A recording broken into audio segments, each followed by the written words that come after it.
أعوذ بالله من الشيطان الرجيم. بسم الله الرحمن الرحيم. إذا زلزلت الأرض زلزالها وأخرجت الأرض أثقالها وقال الإنسان ما لها يومئذ تحدث بأن ربك أوحى لها يومئذ يصدر الناس أشتاتا ليروا أعمالهم فمن يعمل مثقال ذرة خيرا يره ومن يعمل مثقال ذرة شرا يره. صدق الله العظيم.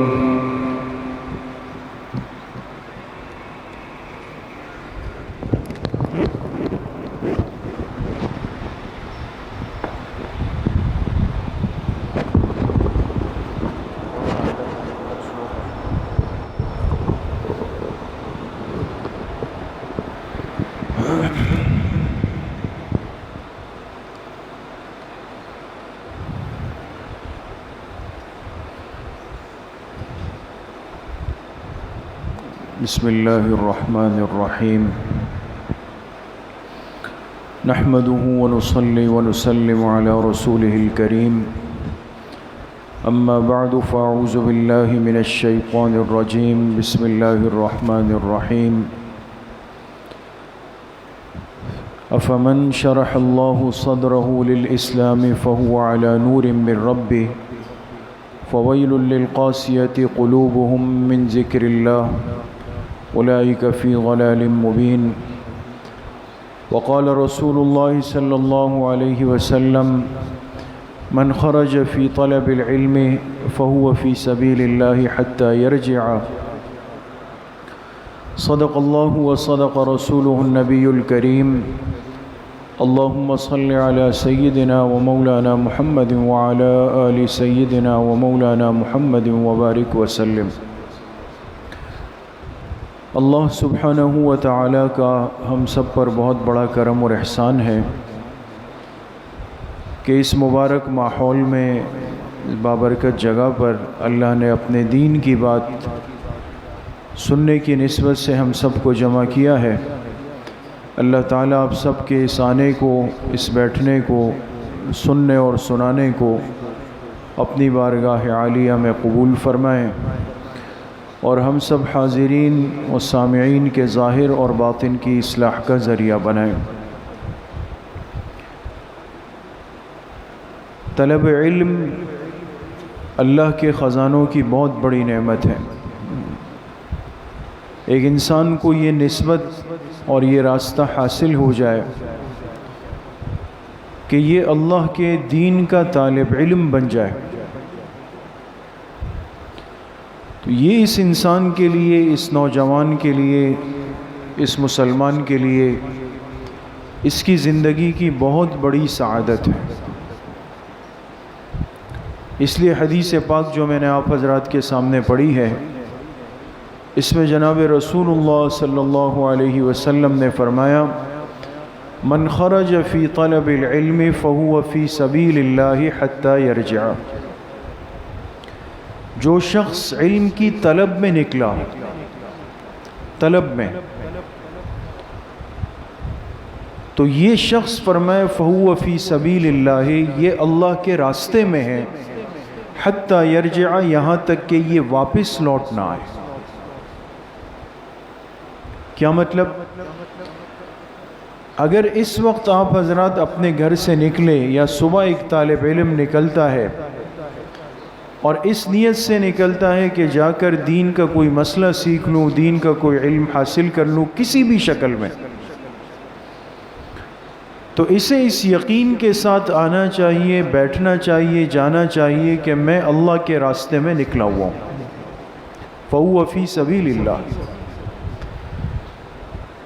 اس لیے اس مجلس میں ہم جتنے ساتھی بیٹھے ہیں الحمدللہ سب ہی تقریباً طلبہ ساتھی ہیں، کچھ بزرگ حضرات بھی ہیں ہمارے۔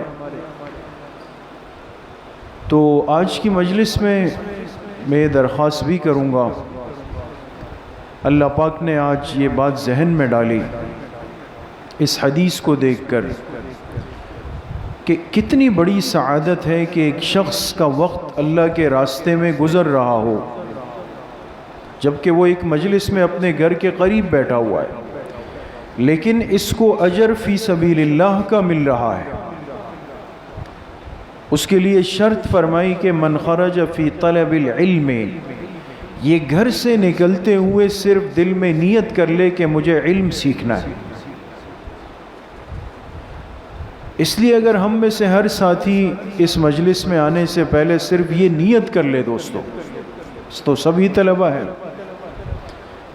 کہ آج کی مجلس میں جا کر مجھے دین کی کوئی بات سمجھ میں آ گئی، مسئلہ سمجھ میں آ گیا، مجھے علم نبوت کا کچھ حصہ حاصل ہو جائے، صرف اتنی سی نیت کا استحضار کر کے اگر ہم بیٹھ جائیں تو حدیث مبارکہ سے ثابت ہے کہ جب تک ہم گھر واپس نہ پہنچ جائیں تو اللہ کے راستے میں ہونے کا اجر ملے گا۔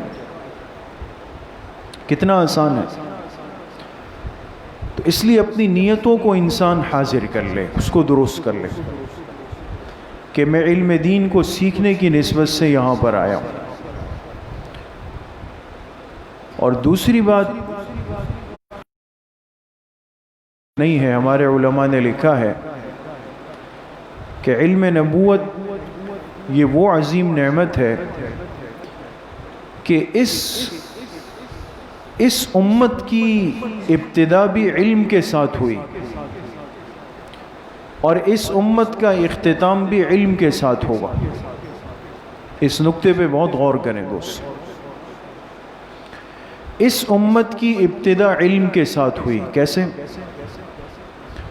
حضور علیہ السلام پر پہلی وحی اتری جب آپ کی عمر 40 سال۔ 40 سال کی عمر جب ہوئی تو اللہ کی عام ترتیب یہ ہے، سوائے 2 پیغمبروں کے، اللہ کا عام ضابطہ یہ ہے کہ جتنے پیغمبروں کا سلسلہ ہے ہر پیغمبر کو نبوت 40 سال کی عمر میں ملی، اور اس میں اللہ کے آخری پیغمبر جناب رسول اللہ صلی اللہ علیہ وسلم بھی شامل ہیں۔ تو جب 40 سال عمر مبارک پوری ہوئی آپ پر پہلی وحی اتری۔ اب دیکھیں اس امت کے مکلف ہونے کا آغاز ہو رہا ہے، غور کریں بات پہ، اس لیے کہ ہم مکلف کب بنے؟ جب وحی اتری، جب احکامات اترے، اس سے پہلے تو انسان مکلف نہیں تھا۔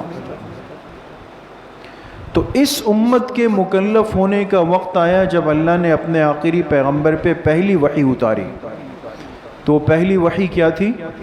اقرأ بسم ربک الذی خلق، خلق الانسان من علق، اقرأ وربک الاکرم الذی علم بالقلم، علم الانسان ما لم يعلم۔ پہلی وحی علم کی ہے، پہلی وحی علم کی ہے۔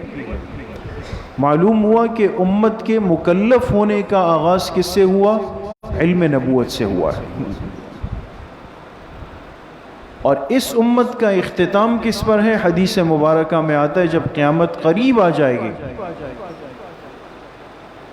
جب قیامت قریب آ جائے گی، فتنوں کا زمانہ شروع ہو جائے گا، سب سے پہلے اللہ کے خزانوں کی جو نعمتیں اس زمین پر آئی ہے ان میں سے جس نعمت کی واپسی کا عمل شروع ہوگا اور وہ دلیل ہوگی اس بات پہ کہ اب قیامت آ رہی ہے، وہ علم نبوت ہے۔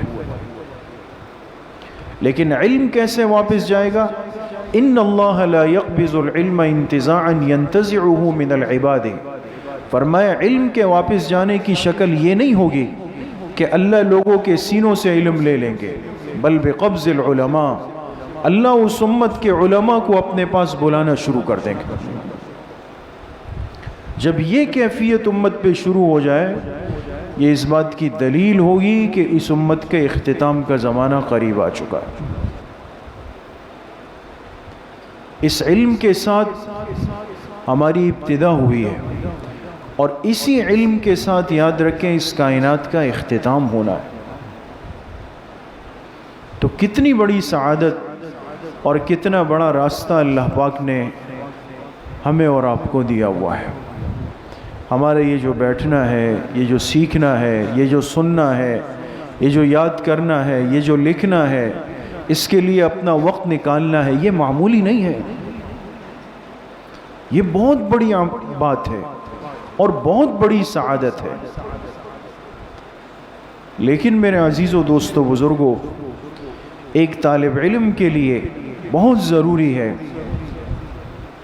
کہ اس نے جس راستے کو، جس کام کو منتخب کیا ہے، اس کام کا ذوق اس پر غالب نظر آئے، غالب نظر آئے۔ تبھی محسوس ہوگا کہ واقعی یہ اپنے کام میں سچا ہے، مخلص ہے، وفادار ہے۔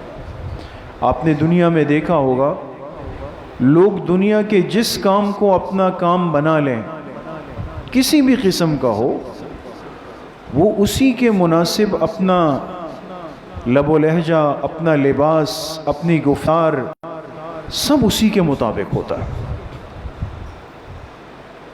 اور ان کی ہر مجلس کی بات چیت اسی محنت کے ارد گرد گھوم رہی ہوتی ہے۔ آپ دیکھ لیں، کپڑے کے تاجر کے ساتھ آپ کی کبھی مجلس ہو، آپ اگر غور کریں گے، ان کی مجلس کا ہر موضوع کپڑا مارکیٹ ہے، کپڑے کی مشینیں ہیں، دھاگے کا مہنگا اور سستا ہونا ہے، روئی کی فصلیں۔ کیوں؟ اس لیے کہ اس نے اس کام کو اپنا کام بنا لیا ہے۔ آپ لکڑی کے کاریگر کے ساتھ بیٹھ جائیں، وہ اس پر بات کرے گا۔ آپ موبائل کے دکاندار کے ساتھ بیٹھ جائیں، وہ اسی کی بات کرے گا۔ گاڑیوں والوں کے پاس بیٹھ جائے، وہ گاڑیوں کی بات کرے گا۔ کنسٹرکشن تعمیرات والوں کے ساتھ بیٹھ جائے، وہ اس کی بات کرے گا۔ تو انسان کی بول چال، اس کا مزاج، اس کا ذوق، اس کی گفتار، اس کی مجالست، اس کی مصاحبت، وہ اشارہ کرتی ہے کہ یہ کس کام سے جڑا ہوا ہے۔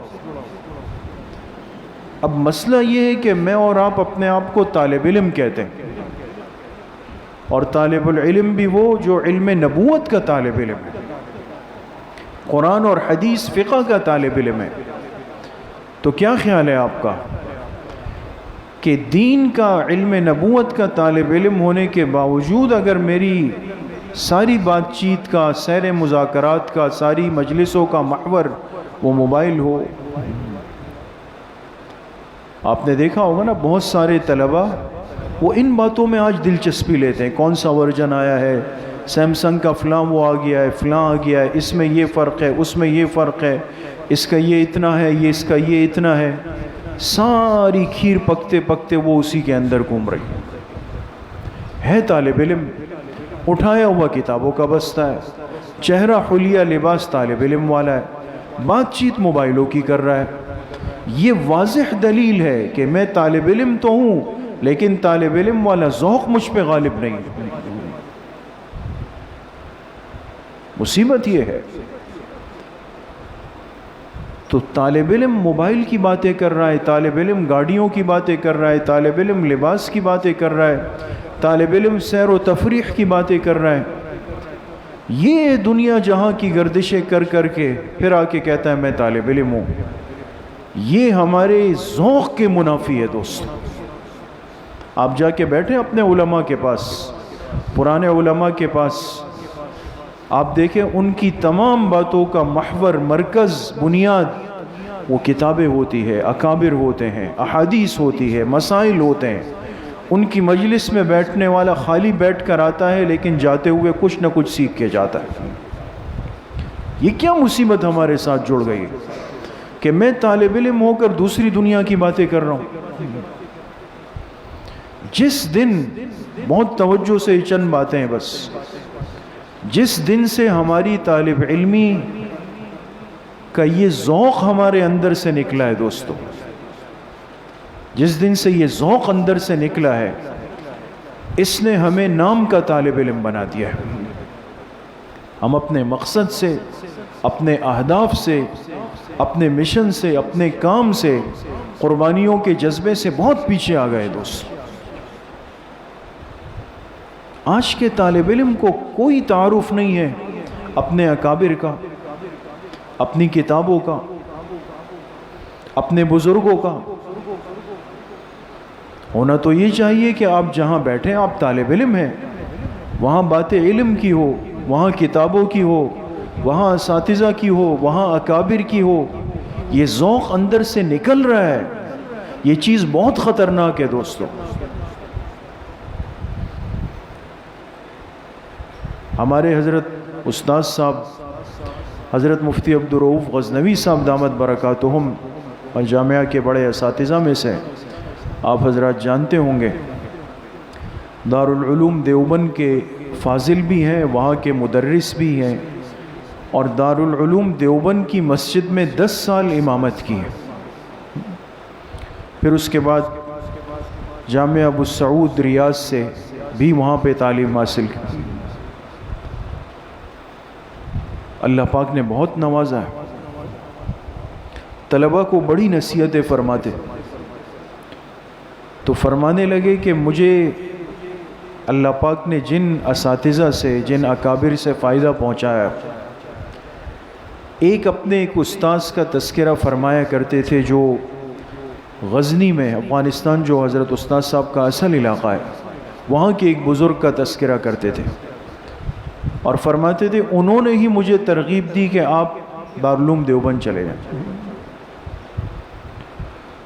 اور دوسرا فرمایا کہ سب سے زیادہ میں نے استفادہ کیا، اللہ نے مجھے نوازا جس استاذ کی علمی برکات سے، روحانیات سے، وہ حضرت مفتی سعید پوری صاحب نور اللہ مرقدہم، جن کا ابھی حال میں انتقال ہوا ہے، کچھ مہینے قبل ہوا ہے بالکل۔ ماضی قریب کے بہت بڑے عالم تھے، بہت بڑے اللہ کے ولی تھے۔ تو حضرت مفتی عبدالرؤوف غزنوی صاحب فرماتے ہیں کہ جب میں طالب علم تھا دارالعلوم دیوبند میں، تو میں ان کے بہت قریب رہا، اس لیے کہ انسان کو مناسبت ہو جاتی ہے۔ خود چونکہ استاد جی کا بڑا ذوق ہے مطالعے کا، کتابوں کا، ان چیزوں کا، تو فرماتے ہیں ایک دن مجھے استاد صاحب حضرت پالن پوری صاحب اپنے ساتھ اپنے گھر لے گئے۔ وہ دیوبند سے باہر کسی علاقے میں ان کا گھر تھا، وہاں لے گئے۔ وہاں حضرت پالن پوری صاحب نے گھر کے اندر اپنی ایک بہت بڑی لائبریری بنائی ہوئی تھی کتابوں کی،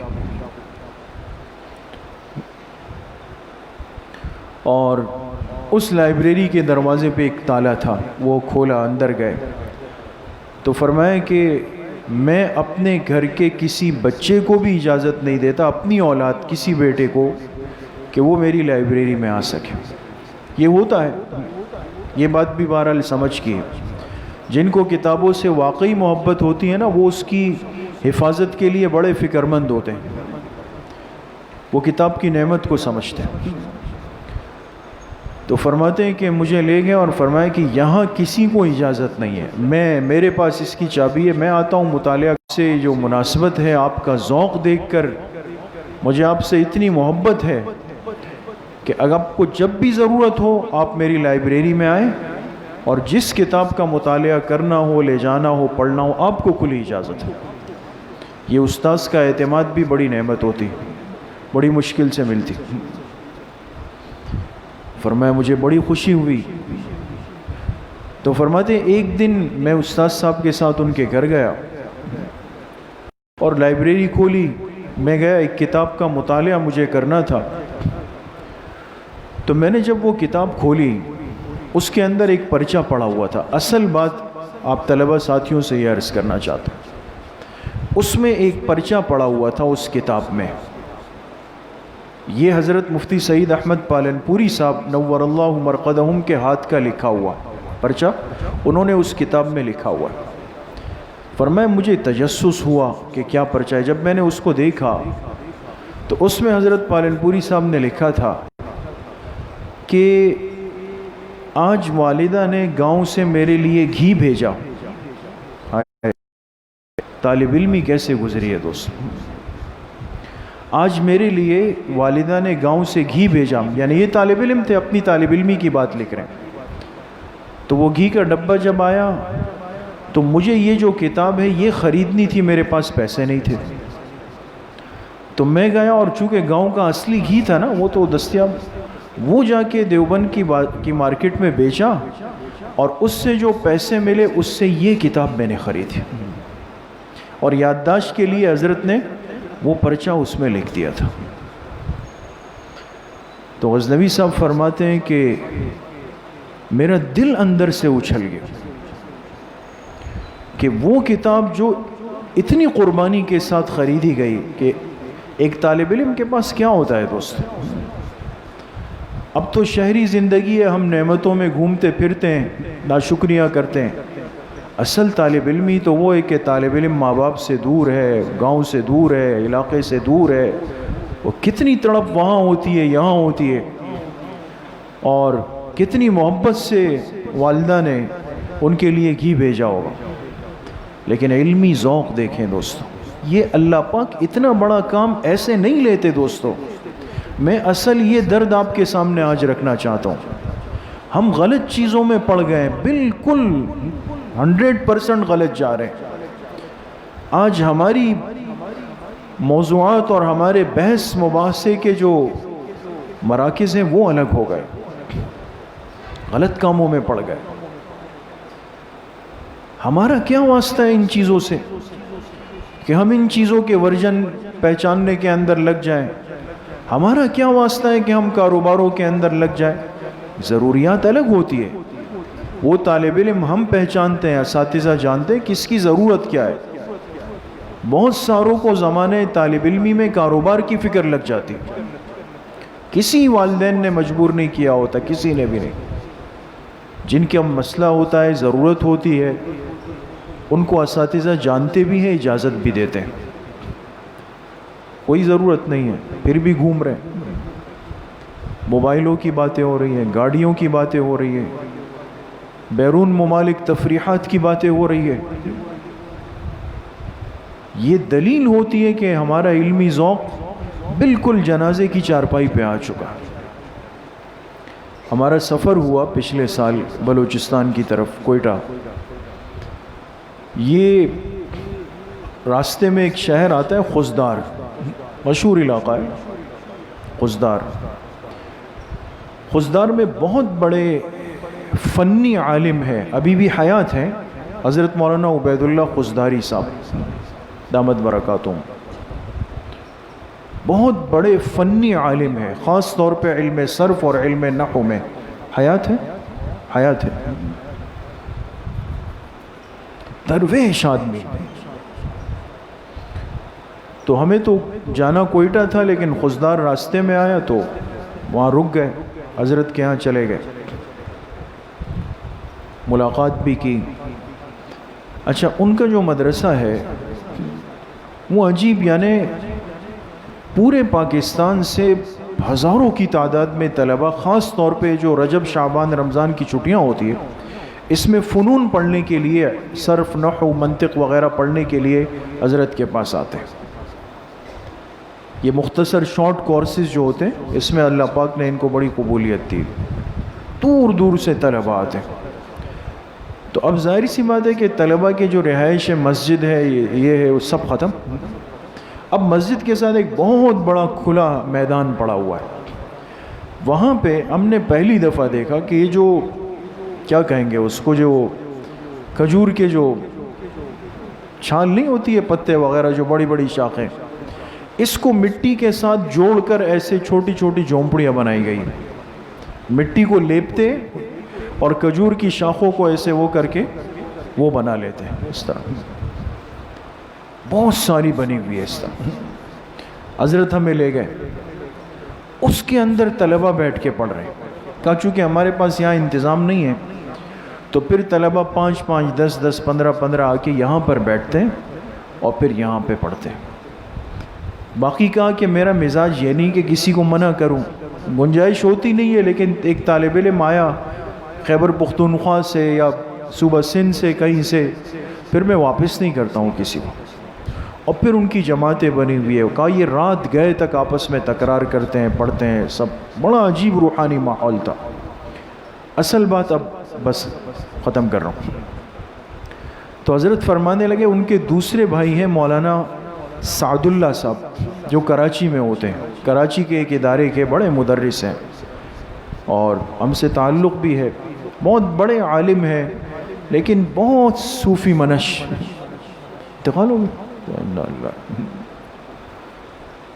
تو وہ بالکل ایک درویش انسان تھے۔ اکثر ہم یہاں مسجد سے نکلتے تھے تو حضرت یہاں جامعہ سے ہو کے یہاں جا رہے ہوتے تھے، اور جب بھی دیکھا جامعہ کے پاس کتابیں لے رہے ہیں۔ اچھا اکثر ایسا بھی ہوا کہ کتابیں خرید کی چادر میں باندھ دی، ایک ادارے کے استاذ الحدیث ہیں، شیخ الحدیث ہیں کراچی میں، اور وہ کتابوں کا گٹر سر پہ رکھ کر کے وہ سٹاپ پہ کھڑے ہوئے۔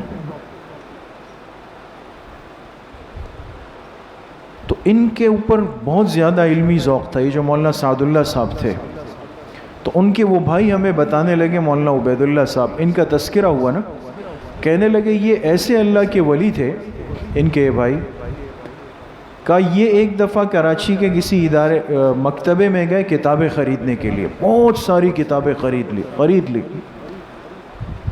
اب بیروت کی کتابیں آپ کو پتہ ہے بڑی مہنگی ہوتی ہے، بہت ساری کتابیں خرید لی۔ جب بل بنا تو بل دیکھا اور کہا ہمیں یہاں کراچی سے فون کیا مولانا سعد اللہ صاحب نے، کہا میں نے اتنے لاکھ کی کتابیں خریدی ہے، وہ جو گاؤں میں میری زمین ہے وہ بیچ دے، وہ پیسے مجھے دے دے۔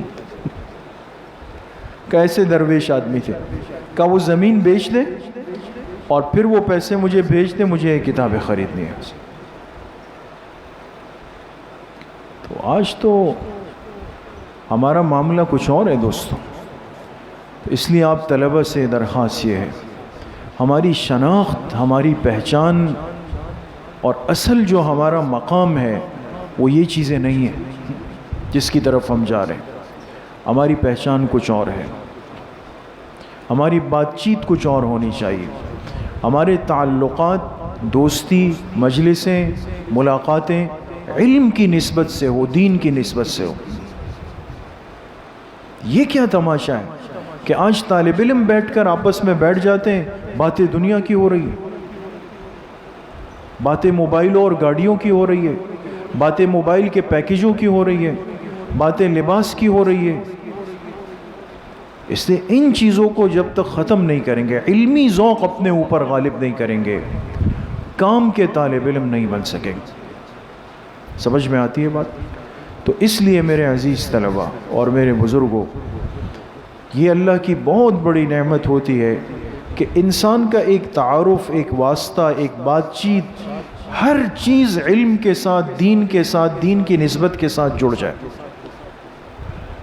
ہم کسی سے تعارف بھی کریں، آپ نے دیکھا ہوگا بھئی آپ کہاں رہتے ہیں، آپ کا ہمارے استاد صاحب ہے جامعہ میں، حضرت مولانا عمران عیسیٰ صاحب دامت برکاتہم، وہ فرماتے تھے طالب علم سے جب اس کا پتہ پوچھے تو یہ کہیں کس مسجد کے قریب رہتے ہیں، کس مسجد کے قریب۔ یہ بھی ایک نسبت ہے نا، یہ انسان کے ذوق کی نشانی اور عکاسی کرتا ہے۔ تو یہ ذوق اگر ہمارے اوپر غالب آ جائے، پھر آپ دیکھیں کہ وہی طالب علم ہے اور اللہ سے وہی کام لیں گے جو ہمارے اکابر سے لیا ہے۔ تو کیا خیال ہے، موبائل کی باتیں کریں گے یا علم کی باتیں کریں گے؟ اللہ پاک مجھے بھی آپ سب کو صحیح عمل کی توفیق نصیب فرمائے۔ وآخر دعوانا ان الحمد للہ رب العالمین۔ اب انشاءاللہ کچھ دیر کے لیے ختمات شریفہ پڑھیں گے اور اس کے بعد انشاءاللہ ذکر، مراقبہ اور دعا ہوگی۔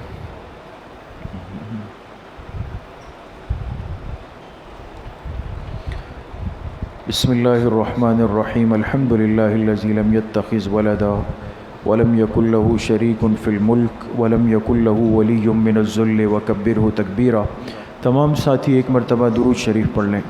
اللہم صلی علی محمد وعلی آل محمد کما صلیت علی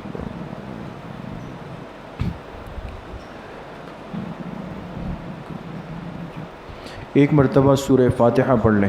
بسم اللہ الرحمن الرحیم، الحمد للہ رب العالمین الرحمن الرحیم۔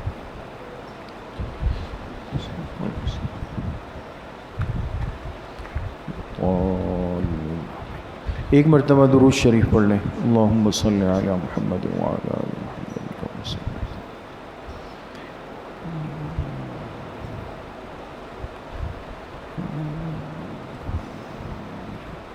ایک مرتبہ سورہ الم نشرح پڑھ لیں۔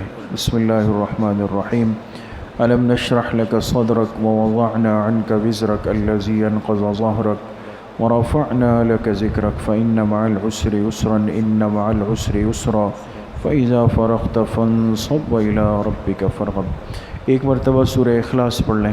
بسم اللہ الرحمن الرحیم، قل هو اللہ احد اللہ الصمد۔ ایک مرتبہ سورہ فاتحہ پڑھ لیں۔ بسم اللہ الرحمن الرحیم، الحمد للہ رب العالمین الرحمن الرحیم۔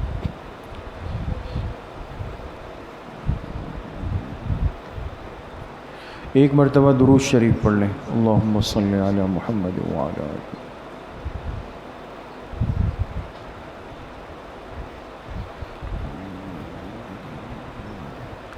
7 مرتبہ پڑھیں۔ اللہم یا قاضی الحاجات، اللہم یا قاضی الحاجات۔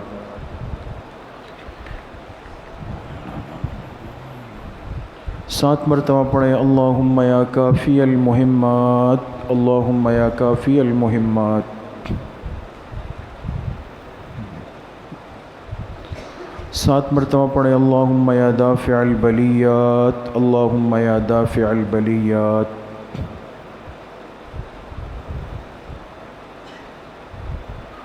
7 مرتبہ پڑھیں۔ اللہم یا شافی الامراض، اللہم یا شافی الامراض۔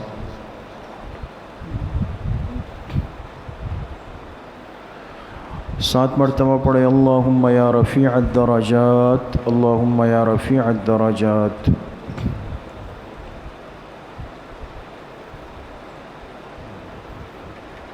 7 مرتبہ پڑھیں۔ اللہم یا مجیب الدعوات، اللہم یا مجیب الدعوات۔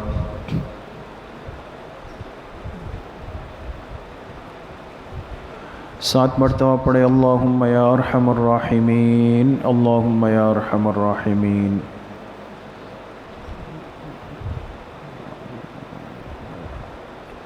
ایک مرتبہ درود شریف پڑھ لیں۔ اللہم صلی علی محمد وعلی آل محمد۔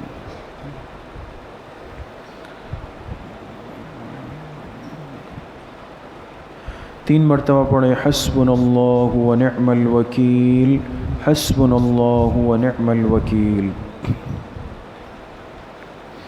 ایک مرتبہ درود شریف پڑھ لیں۔ اللہم صلی علی محمد وعلی آل محمد۔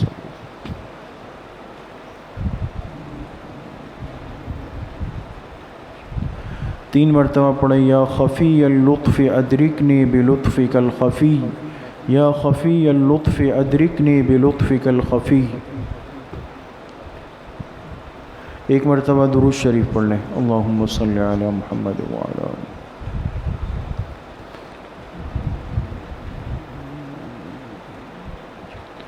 تین مرتبہ پڑھیں۔ لا حول ولا قوة الا باللہ، لا حول ولا قوة الا باللہ۔ ایک مرتبہ درود شریف پڑھ لیں۔ اللہم صلی علی محمد وعلی آلہ۔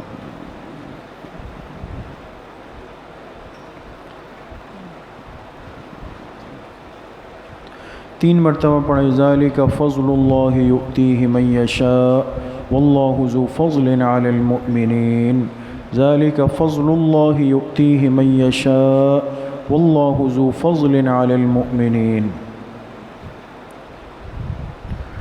ایک مرتبہ درود شریف پڑھ لیں۔ اللہم صلی علی محمد وعلی آل محمد کما صلیت علی۔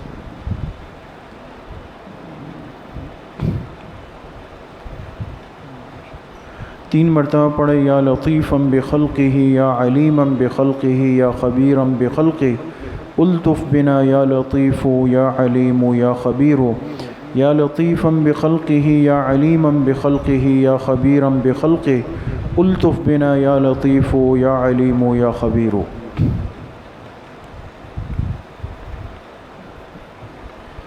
ایک مرتبہ درود شریف پڑھ لیں۔ اللہم صلی علی محمد وعلی آل محمد۔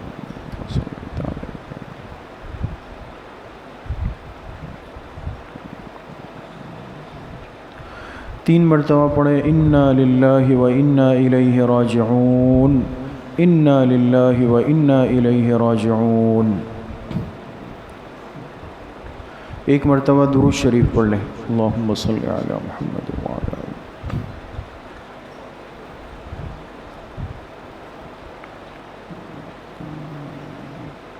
تین مرتبہ پڑھیں اللہ ولی الذین آمنوا، اللہ ولی الذین آمنوا۔ ایک مرتبہ درود شریف پڑھ لیں۔ اللہم صلی علی محمد وعلی آل۔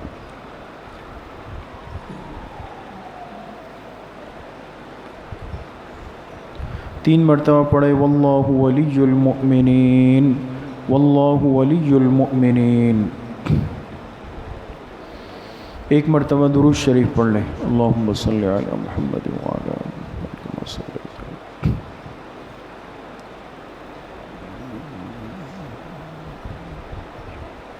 تین مرتبہ پڑھیں رب اغفر وارحم وانت خیر الراحمین، رب اغفر وارحم وانت خیر الراحمین۔ ایک مرتبہ درود شریف پڑھ لیں۔ اللہم صلی علی محمد وعلی آل محمد کما صلیت۔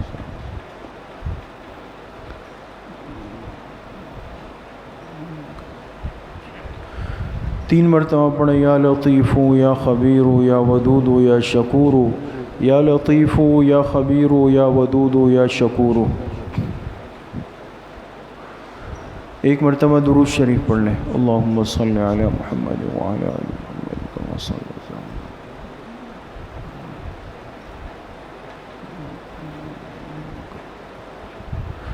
تین مرتبہ پڑھیں واعف عنا واغفر لنا وارحمنا انت مولانا فانصرنا علی القوم الکافرین، واعف عنا واغفر لنا وارحمنا انت مولانا فانصرنا علی الکافرین۔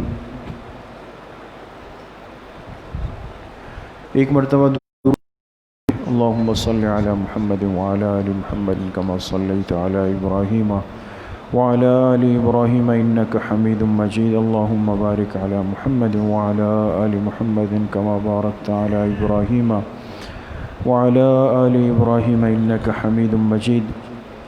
یہ جتنے ختمات مبارکہ پڑھے گئے ہم اس کا ایصال ثواب جناب رسول اللہ صلی اللہ علیہ وسلم کو آپ کی قبر اطہر میں آپ کے واسطے سے پوری امت کو، بالخصوص صحابہ اکرام خلفائے راشدین، اس امت کے تابعین، تبع تابعین، مفسرین، محدثین، مجتہدین، فقہاء، ائمہ اربعہ، سلاسل اربعہ، سلسلہ نقشبندیہ، قادریہ، چشتیہ، سہروردیہ کے اپنے تمام مشائخ اور بزرگوں کو، اپنے تمام دوست، احباب، رشتہ دار، والدین، اساتذہ اکرام، بزرگ، مشائخ جن جن کے ہم پر حقوق اور احسانات ہے، اور بالخصوص اپنے حضرت والد صاحب رحمۃ اللہ علیہ کو ان تمام ختمات کا ایصال ثواب کرتے ہیں۔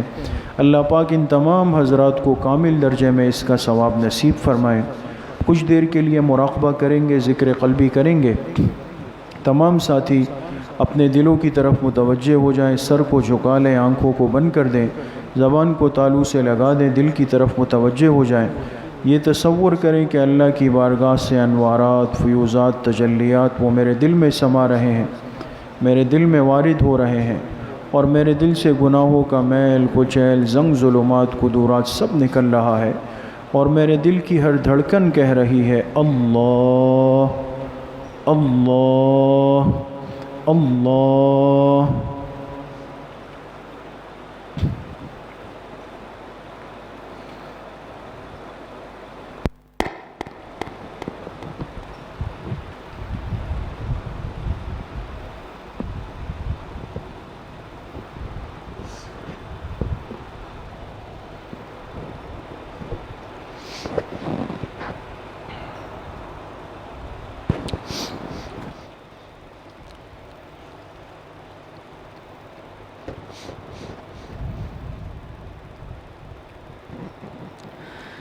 میں تیرے سامنے جھک رہا ہوں خدا، میرا کوئی نہیں اللہ تیرے سوا میں، تیرے سامنے جھک رہا ہوں خدا، میرا کوئی نہیں اللہ تیرے سوا میں، تیرے سامنے میں، تیرے سامنے میں گنہگار ہوں، میں سیاہ کار ہوں، میں خطا کار ہوں، میں سزاوار ہوں، میں گنہگار ہوں، میں سیاہ کار ہوں، میں خطا کار ہوں، میں سزاوار ہوں، میرے سجدوں میں تیری ہی حمد و ثنا،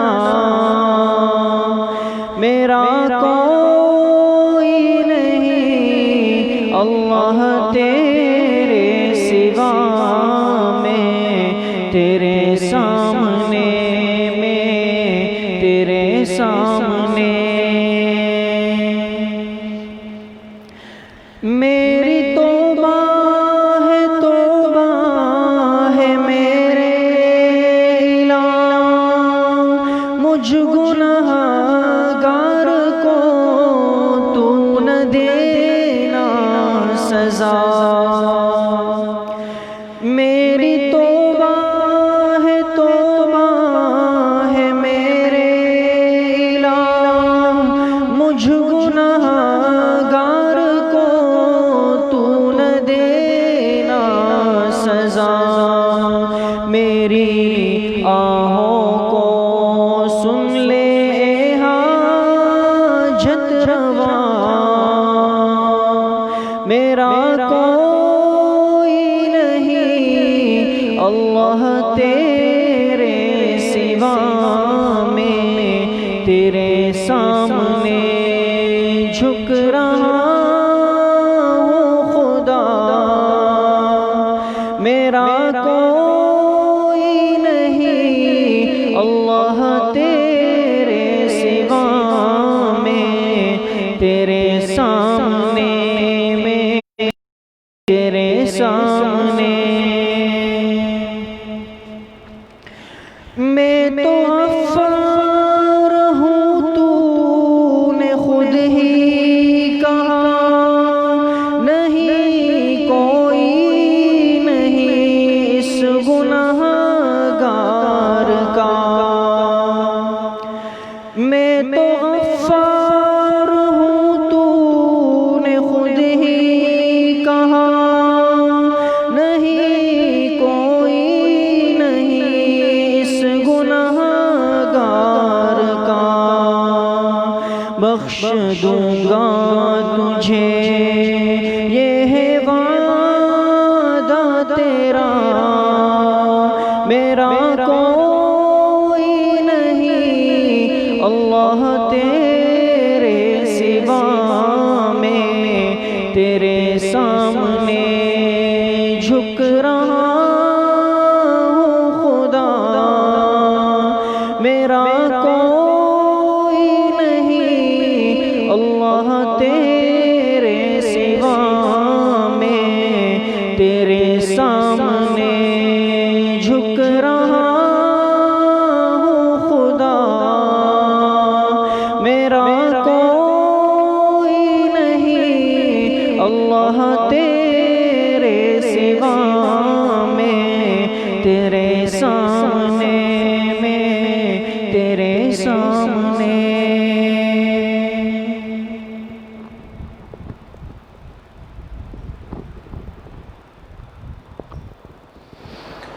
لا الہ الا اللہ محمد رسول اللہ، الحمد للہ رب العالمین، والصلاة والسلام علی اشرف الانبیاء والمرسلین سیدنا و مولانا محمد وآلہ واصحابہ اجمعین۔ یا اللہ یا ارحم الراحمین یا اکرم الاکرمین، ہمارے صغیرہ کبیرہ ظاہراً باطناً ہر طرح کے گناہوں کو معاف فرما دے۔ یا اللہ ساری زندگی اتباع سنت میں گزارنے کی توفیق نصیب فرما دے۔ اے اللہ ہماری اس مختصر سی مجلس کو، اس بیٹھک کو اپنی بارگاہ عالیہ میں قبول فرما لے۔ یا اللہ ان مجلسوں کو ہم سب کے لیے، پوری امت کے لیے یا اللہ آخرت میں نجات کا ذریعہ بنا دے۔ ساری زندگی یا اللہ نیک ماحول کے ساتھ، دین کے نسبت کے ساتھ جڑ کر زندگی گزارنے کی توفیق یا اللہ نصیب فرما دے۔ جتنے طلبہ عزیز یا اللہ یہاں پہ آئے ہیں اور جتنے ہمارے ساتھی یہاں پر بیٹھے ہیں، اللہ پاک سب کے آنے کو قبول فرما کر دنیا آخرت کی سعادتیں اور خوشیاں نصیب فرما دے۔ سب کی مشکلات کو اللہ اپنے فضل و کرم سے، اس ذکر کی برکت سے اللہ پاک آسان فرما دے۔ ہماری تمام جائز اور ضروری حاجات کو اللہ اپنے فضل و کرم سے پورا فرما دے۔ جو ہمارے رائیونڈ کا اجتماع یا اللہ چل رہا ہے، ہر طرف سے یا اللہ اس اجتماع کی حفاظت فرما دے۔ جو بزرگوں کی سوچ ہے یا اللہ اس کو اپنی بارگاہ میں قبول فرما لے۔ پوری امت کے لیے یا اللہ ہدایت کا ذریعہ بنا دے۔ آنے والے جو مدرسے کے امتحانات ہیں یا اللہ ان طلبہ کو بھرپور تیاری کی توفیق نصیب فرما دے۔ یا اللہ غیب سے ان کی مدد و نصرت فرما دے۔ یا اللہ ہمیں دنیا آخرت کے تمام امتحانات میں کامیابی نصیب فرما دے۔ ہمارے اس ادارے کی اور تمام دینی مدارس کی یا اللہ غیب سے حفاظت فرما دے۔ اساتذہ کی، علماء کی، بزرگوں کی، مشائخ کی، طلبہ کی، ایک ایک مسلمان مرد، عورت، بوڑھے، بچے، جوان کی جان، مال، عزت، آبرو، ایمان کی یا اللہ حفاظت فرما دے۔ ہم سب کا خاتمہ بالایمان و بالخیر نصیب فرما دے۔ ہماری دعاؤں کو اپنے فضل و کرم سے، فضل و رحمت سے اپنی بارگاہ میں قبول اور منظور فرما دے۔ صلی اللہ وسلم علی نبینا محمد وآلہ وصحبہ اجمعین۔ السلام علیکم۔